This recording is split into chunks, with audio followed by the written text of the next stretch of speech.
notre foi, nos actes de prière imitent l'incarnation de Jésus, qui est 100% divin et 100% humain, sans confusion et sans compétition. Et j'avais parlé de comment les Écritures avaient et Dieu et leurs auteurs pour auteurs, sans conflit et sans compétition aussi.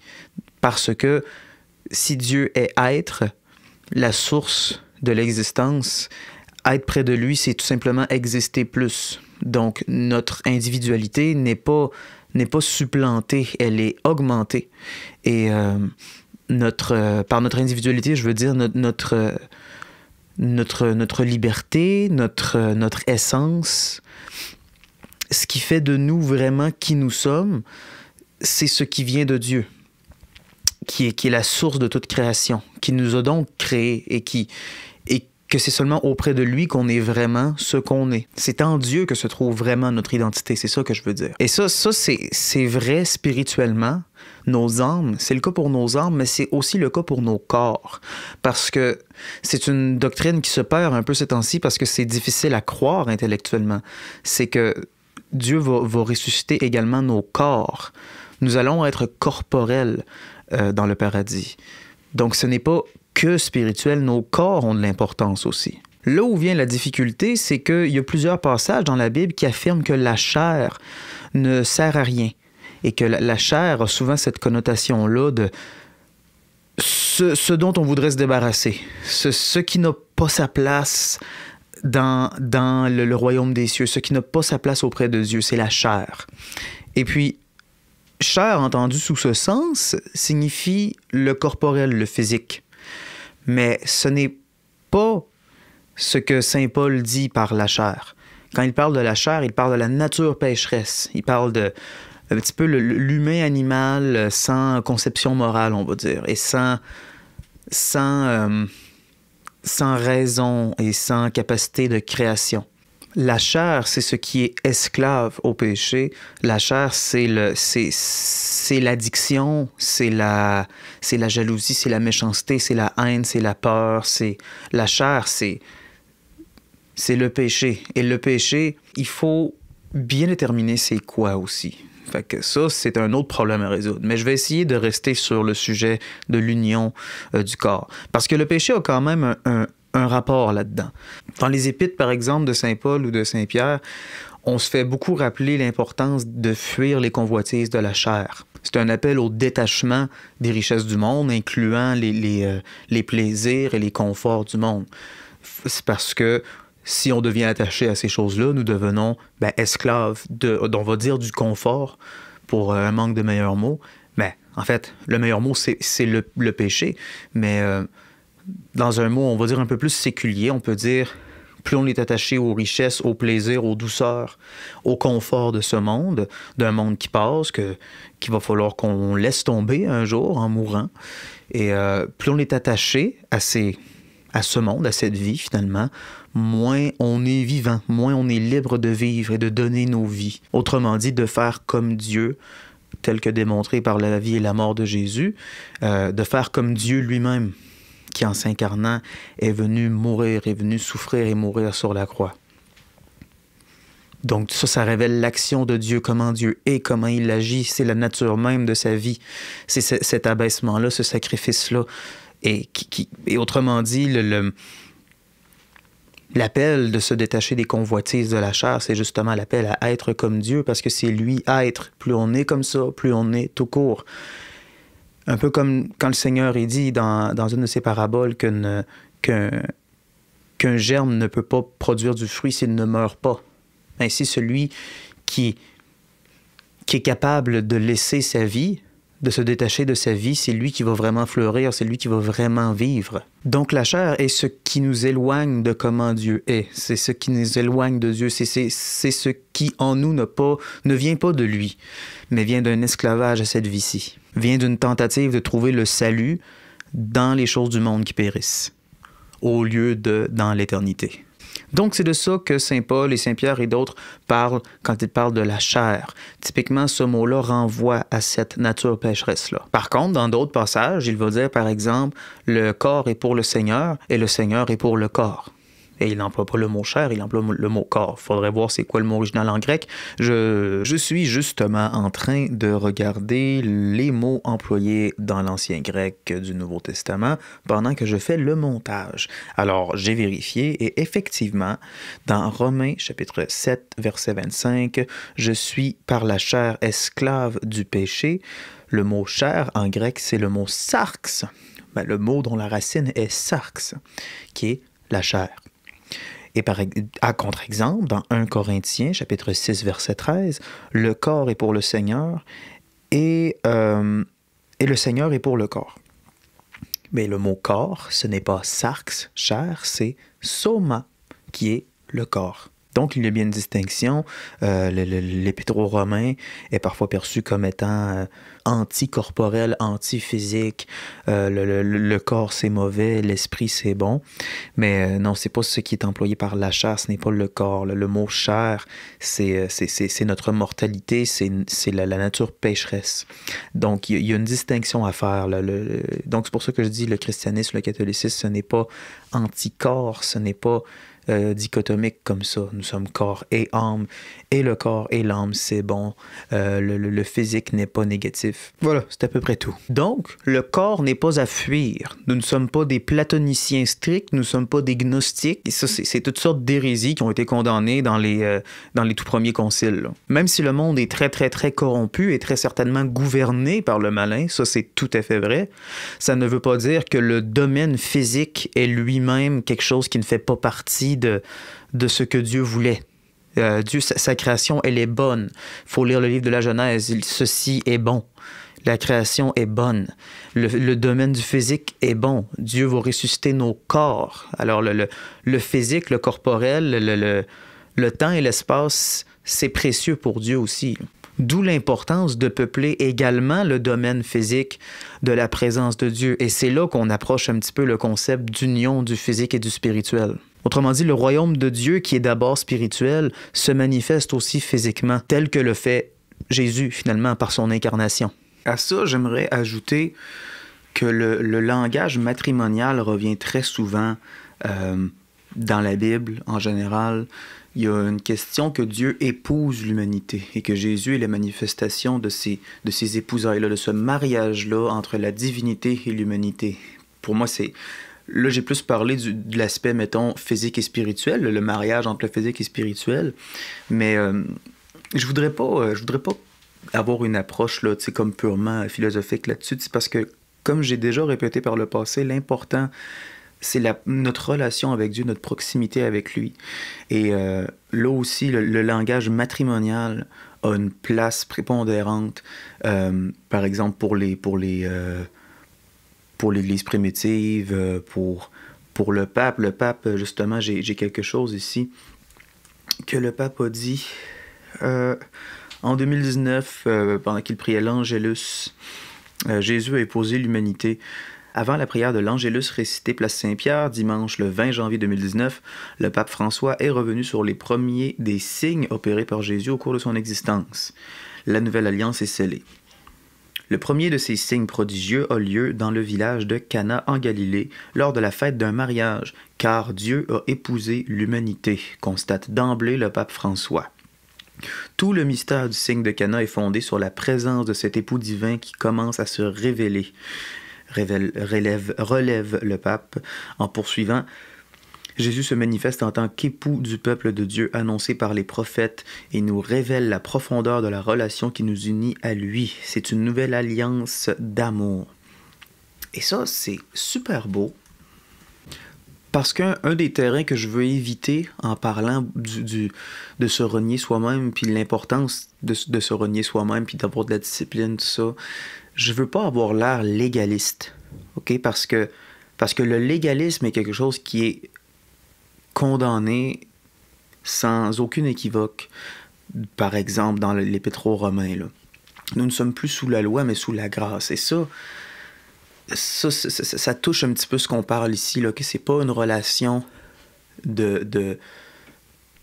c'est pas une relation tyrannique qu'on a avec Dieu. C'est pas Big Brother, c'est pas 1984, on a peur d'un crime de pensée et d'être mis en prison, là. c'est une relation d'amour, c'est un mariage. Et de la même façon qu'on veut être fidèle à un époux, à une épouse, de cette même façon-là, notre relation avec Dieu est une relation d'amour fidèle, oui, on aspire à la fidélité, mais qui est d'abord fondée sur l'attachement, sur l'amour. Cet amour-là et ce renoncement-là à nous-mêmes que suppose une relation fidèle qui suppose un refus de certains autres biens, dans le fond, de certains autres plaisirs, je veux dire. Par exemple, quand on est marié, je veux dire, le refus du plaisir que pourrait apporter l'adultère, par exemple. On refuse ça pour le plus grand bien pour nous-mêmes et pour l'autre, qui est la fidélité. Donc, mais la fidélité et la capacité de se renoncer à soi-même ne peut pas venir d'une espèce d'esprit de combat et de vouloir prouver sa valeur, ou de peur que si je fais pas ça, ou si je me retiens pas de faire ça, ou si je fais la moindre erreur, quand on devient scrupuleux, si je fais la moindre erreur, je vais être condamné, je vais aller en enfer, mon époux va me quitter. Alors que non, c'est une alliance, c'est un engagement. Et Jésus le dit dans l'évangile de Matthieu que l'homme qu'on ne peut pas séparer ce que Dieu a uni. Et on ne peut pas être séparé de son amour à Dieu, finalement. Là, on va s'en aller dans le terrain de l'assurance du salut, et je vais rendre honneur au nom de mon podcast, Catholique Sceptique. Une des choses à laquelle je suis sceptique, par rapport au catholicisme spécifiquement, c'est qu'on ne peut pas avoir l'assurance du salut, alors que moi, personnellement, je trouve que c'est un élément essentiel de la foi. Il faut lire l'Épître aux Hébreux, que la foi, c'est l'assurance confiante et qui ose croire que les promesses sont vraiment pour nous, puis que la victoire est déjà gagnée, là. Et l'obéissance à Dieu peut seulement venir d'un amour qui a vraiment compris le message de l'Évangile, qu'on est sauvé par le sacrifice de Jésus sur la croix par amour gratuit, en dehors de nos œuvres. J'ai parlé l'autre jour de la deuxième épître de Pierre. Juste aller voir ça un petit peu. Que la grâce et la paix vous soient multipliées par la connaissance de Dieu et de Jésus notre Seigneur. Que la grâce et la paix vous soient multipliées par la connaissance de Dieu et de Jésus notre Seigneur. Connaître Dieu et Jésus apporte la paix et la grâce.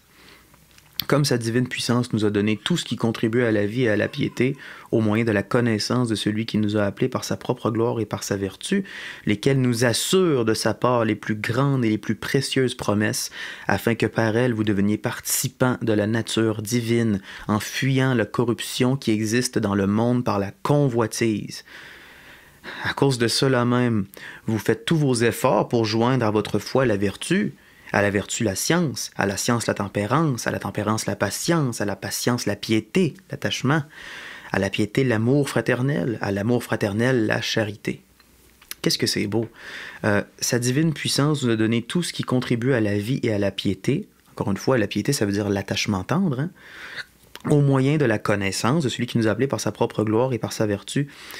Sa propre gloire et sa vertu, celle de Dieu, nous assurent les plus grandes et les plus précieuses promesses, afin que par ces promesses, donc la vie éternelle avec lui, nous devenions participants de la nature divine. C'est par l'assurance en la promesse pour nous spécifiquement, par l'assurance que celui qui croit en Jésus ne passe point en jugement, mais il est déjà sauvé, a déjà la vie éternelle. C'est par cette assurance-là que surgit un amour fidèle.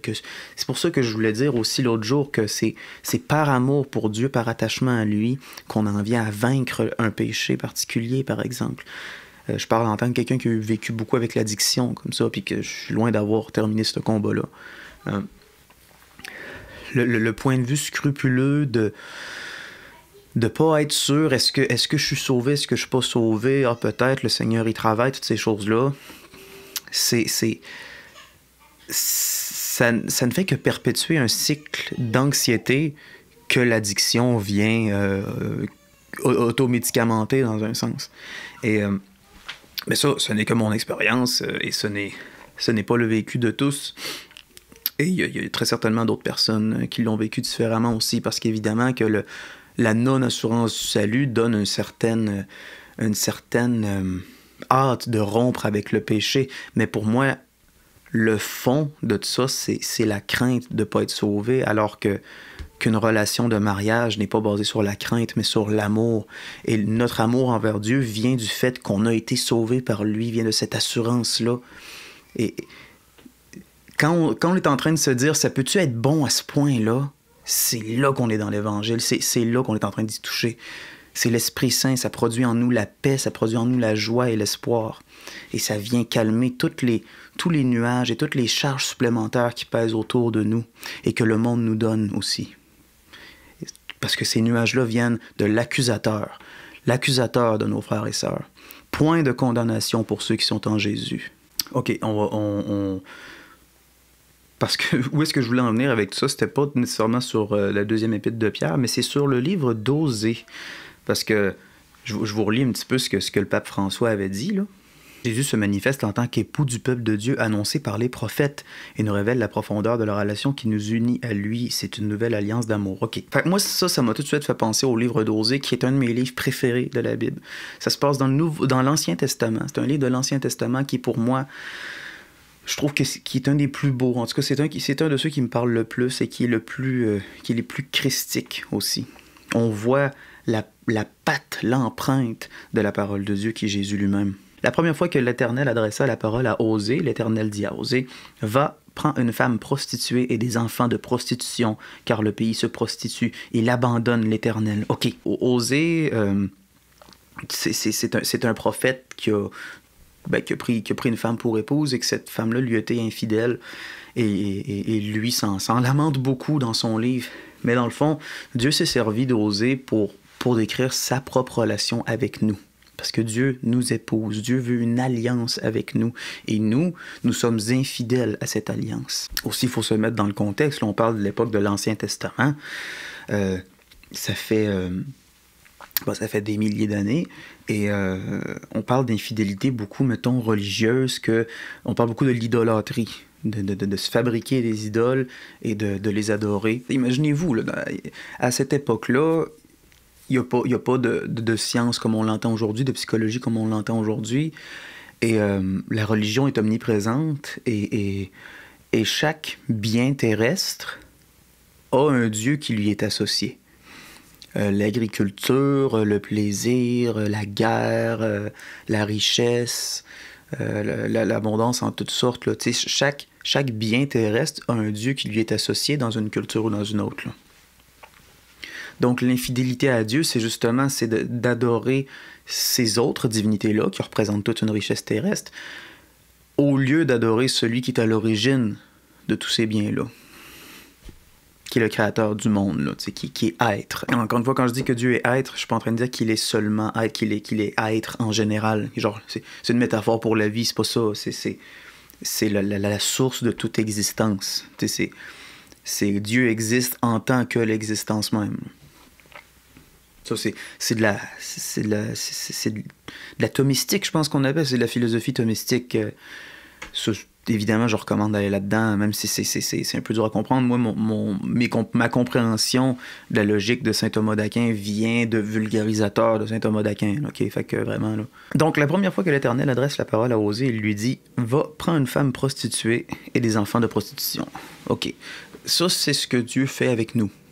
En voulant nous pardonner nos péchés, en voulant nous réconcilier avec lui, c'est exactement ce qu'il fait avec nous. Nous sommes infidèles. Nous, il y a toutes sortes de choses qu'on fait, qu'on sait qu'il ne faudrait pas qu'on fasse.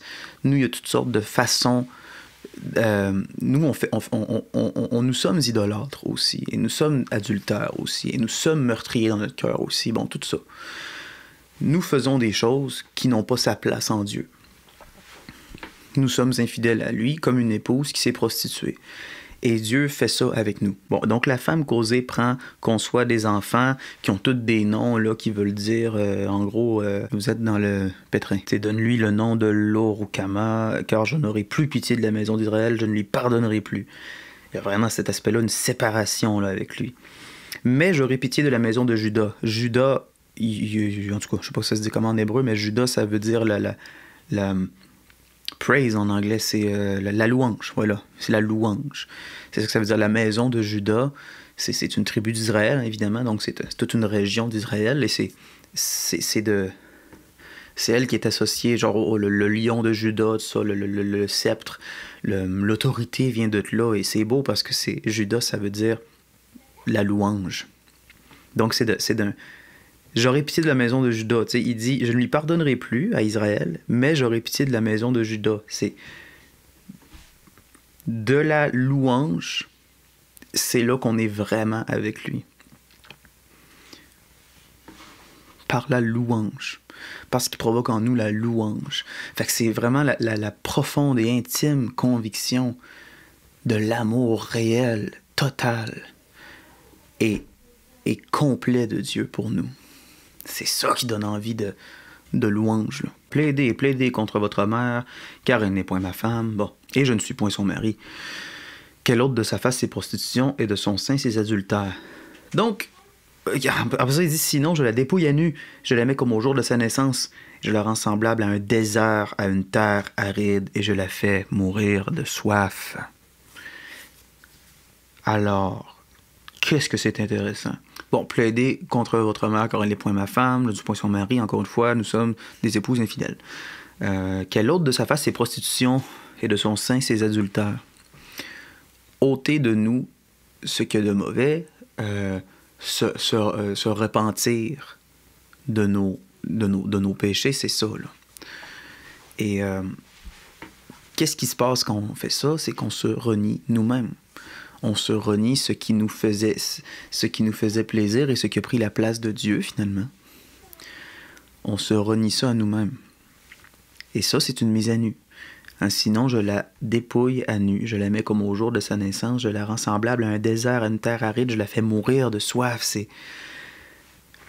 Dieu, quand il libère Israël de l'Égypte, il les fait passer à travers le désert. Et ils errent au désert pendant 40 ans. Et ça, c'est la réalité de se renier soi-même. C'est comme être dans un désert. Par exemple, si vous essayez d'arrêter de fumer, que j'ai un exemple de même. Vous essayez d'arrêter de fumer, vous êtes toxicomane, là, et vous essayez d'arrêter de fumer, d'arrêter la drogue, quelque chose comme ça. Se refuser ce plaisir-là, ça va être extrêmement dur. Et dépendamment des, des niveaux d'addiction, ça peut même être dangereux. Là, alors oui, il y a cet aspect-là désertique. C'est pour ça aussi c'est tellement important comme le jeûne et la prière. Le jeûne, c'est ça l'idée du jeûne. L'idée, c'est d'être capable de se renier soi-même. C'est d'être capable d'être dans le désert avec comme seul bien notre foi en Dieu qui nous aime et qui l'est pleinement suffisant à tous nos besoins. Même nos besoins de nous distraire, nos besoins de nous faire plaisir, nos besoins de... Tous nos besoins, nos besoins de sécurité, tout. Dieu est complètement et absolument suffisant pour tout. Mais comme nous sommes des épouses infidèles, nous le remplaçons par toutes sortes de choses qui, encore une fois, ne sont pas mauvaises en soi. Et aucun bien sur terre n'est mauvais en soi. C'est un bien, c'est créé par Dieu, tout ça. Mais c'est quand ça remplace le Créateur, quand ça passe par-dessus, quand on ne peut plus se passer des biens, quand on est réduit à l'asservissement. Comme quand Paul dit « Tout m'est permis, mais tout n'est pas profitable, et je ne me laisserai être asservi de rien. » Donc, qu'est-ce que nous faisons quand nous péchons, quand nous sommes infidèles comme ça? Le verset ici, « Leur mère s'est prostituée, celle qui les a conçus s'est déshonorée, car elle a dit « J'irai après mes amants, qui me donnent mon pain et mon eau, ma laine et mon lin, mon huile et ma boisson. » Ça, c'est nous. Je vais aller auprès de mes autres dieux, que là, aujourd'hui, nous sommes des personnes modernes, on n'est plus aussi colons que ça. Mais non, on est aussi colons que ça. Notre langage a changé, tout simplement, mais c'est les dieux vers lesquels les peuples anciens se tournaient pour telle richesse, telle abondance, tel confort. Nous faisons la même chose. On ne les appelle plus des dieux, mais on fait la même chose. Nous sommes tout aussi esclaves. Qui nous fournit notre pain, notre eau, notre laine, notre lin, notre huile, notre boisson? C'est tous les différents biens du monde qui prennent la place de Dieu. Là. Ça va être les cigarettes, ça va être l'alcool, ça va être la pornographie, ça va être la drogue, ça va être... ça peut même être le travail, là, parce que c'est l'amour de l'argent, c'est l'amour de la notoriété, des choses comme ça. C'est pourquoi voici, Je vais fermer son chemin avec des épines et élever un mur afin qu'elle ne trouve plus ses sentiers. À maintenant, on se perd dans ces choses-là. On ne trouve plus notre route, notre raison de vivre. Tout ça, on ne vit que pour le plaisir, que pour le maintenant. Elle poursuivra ses amants et ne les atteindra pas. Elle les cherchera et ne les trouvera pas. Puis elle dira, j'irai et je retournerai vers mon premier mari, car alors j'étais plus heureuse que maintenant. Parce que oui, effectivement, quand on se détourne de Dieu et quand on indulge dans toutes les choses qui nous séparent de lui, et quand on se complaît dans cette infidélité-là, à un moment donné, on atteint le fond du baril. Voilà, c'est ça l'expression que je cherchais. On atteint le fond du baril. Et on réalise qu'on peut pas vivre la vie comme ça. Que la manière de vivre que nous avons est mauvaise pour nous et pour ceux qui nous entourent. Et donc, on passe par le désert pour épurer tout ça. Et c'est ce qui s'est passé avec Israël en sortant d'Égypte, dans le fond, spirituellement. C'est en ça que ça nous concerne. Et le livre d'Osée, là, ici, je suis au chapitre 2, c'est tellement nous.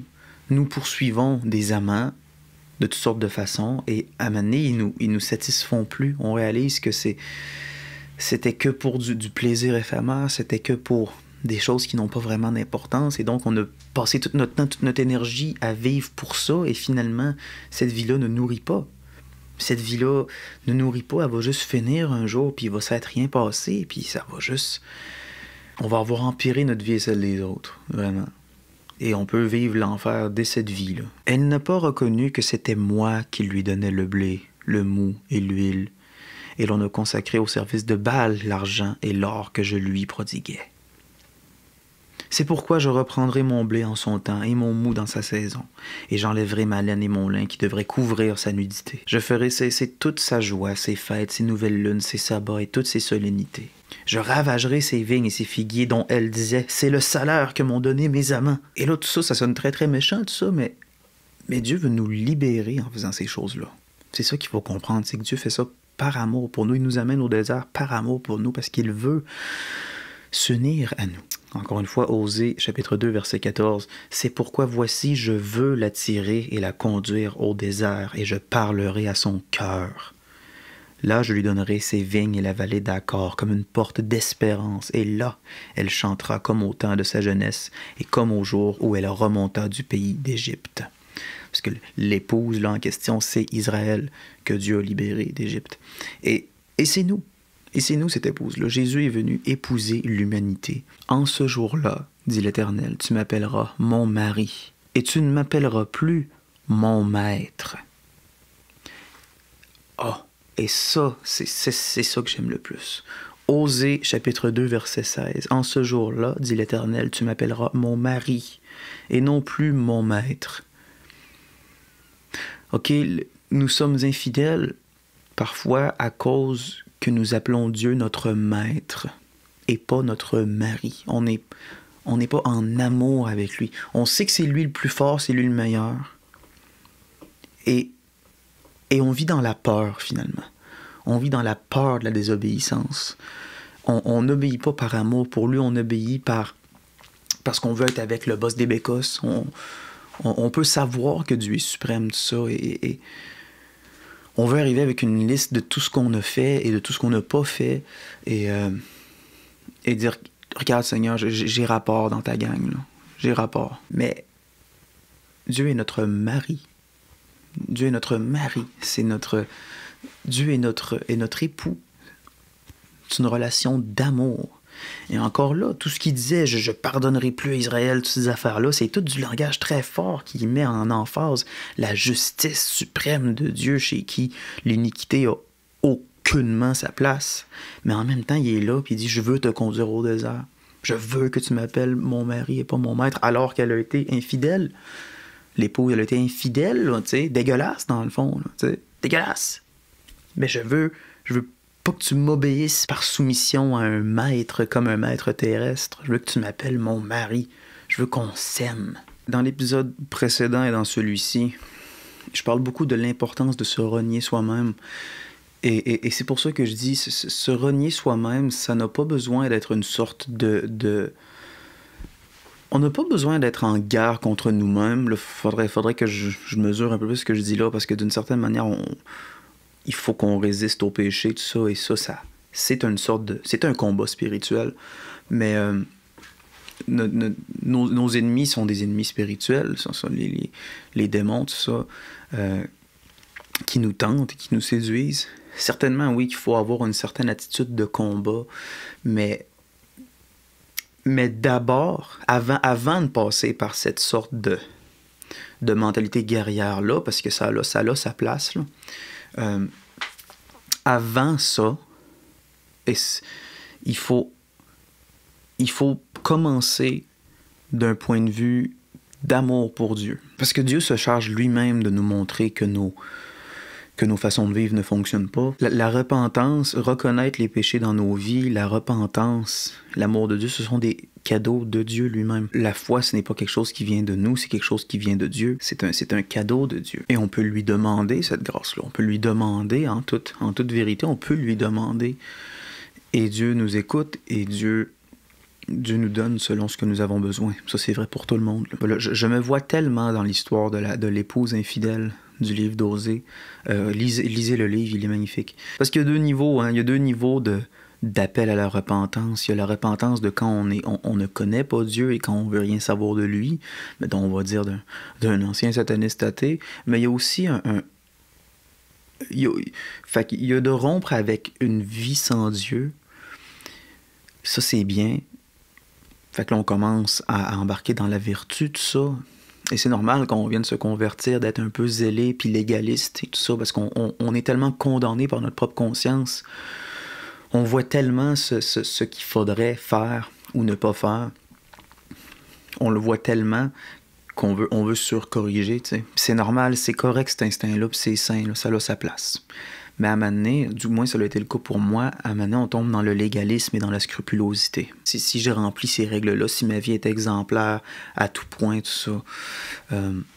Et du coup, je suis devenu un peu pharisien, dans le fond. Et la tentation est là. Quand on est jeune et récemment converti, je pense qu'on veut faire une différence dans le monde, quand on veut laisser un impact, quand on veut exceller, tu sais, bon... on excelle dans... Et surtout quand on veut exceller dans un domaine qui est pas très populaire, comme mettons, voilà, c'est pas tous les gens que je croise de mon âge qui sont profondément intéressés par la Bible, tout ça. Donc, c'est un terrain dans lequel, entre guillemets, il y a peu de compétition. Fait que là, moi, je suis comme, voilà, je vais être sur la coche là-dessus. C'est...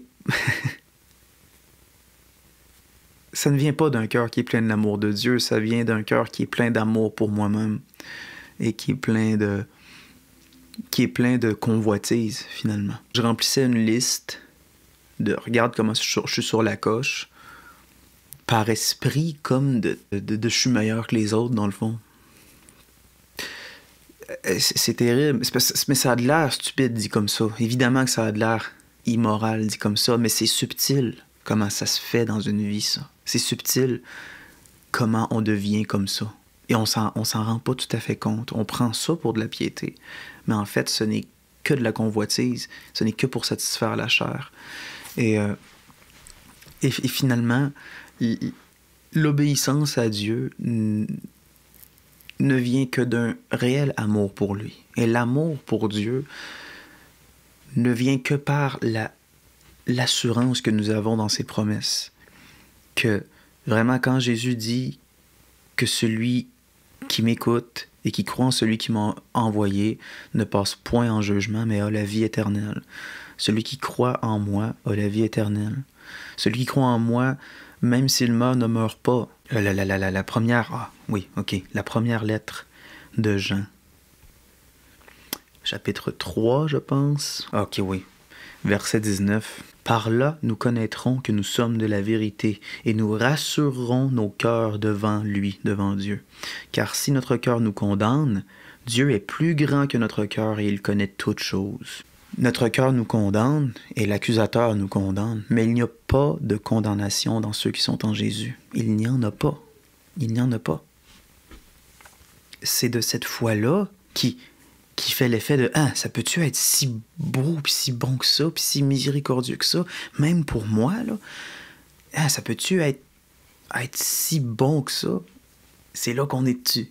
C'est là qu'on est dessus, quand ça produit cette espérance-là, cet espoir-là, cet amour-là, ce soulagement-là, quand les nuages obscurs se dissipent, c'est là qu'on est dans l'Évangile. C'est là. C'est que Dieu pardonne, c'est que Dieu nous aime vraiment, là. Et ce n'est qu'à partir de là qu'on peut... C'est à partir de quand on est vraiment esclave et que Dieu veut nous libérer gratuitement, c'est cette joie initiale-là de wow, « je suis libéré », c'est là, cet amour-là, c'est à partir de cet amour-là, de ce soulagement-là, qu'on peut vraiment aimer Dieu et se renier soi-même. Fait que c'est pour ça que je veux pas être légaliste dans mon approche. Hein? C'est pas si vous vous reniez vous-même, Dieu vous pardonne et Dieu vous accueille. Non, c'est parce que Dieu vous pardonne, parce que Dieu est tellement bon que même pour vous spécifiquement, le pardon est accordé, il n'y a pas de condamnation parce que vous êtes en Jésus. Par la foi en Jésus, vous êtes sauvés et c'est par assurance dans ce message-là qu'on vient à se renoncer soi-même. C'est parce qu'il nous pardonne et parce qu'il nous aime qu'on se renie nous-mêmes, qu'on a confiance en sa toute suffisance et qu'il y a une joie en nous qui déborde et qu'on peut vraiment aimer les autres et qu'on peut vraiment s'aimer soi dans un sens qui est très sain et propre aussi, qu'on est doux avec nous-mêmes, comme Dieu est doux avec nous. Alors voilà, c'est juste pour mesurer un petit peu, OK? Embarquons pas dans le légalisme. Le reniement de soi-même, c'est très très bien, mais ça ne peut que venir d'un cœur qui aime vraiment Dieu. Et pour aimer vraiment Dieu, faut comprendre à quel point il nous aime là, dans nos blessures, dans nos imperfections. Son plaisir, c'est faire miséricorde.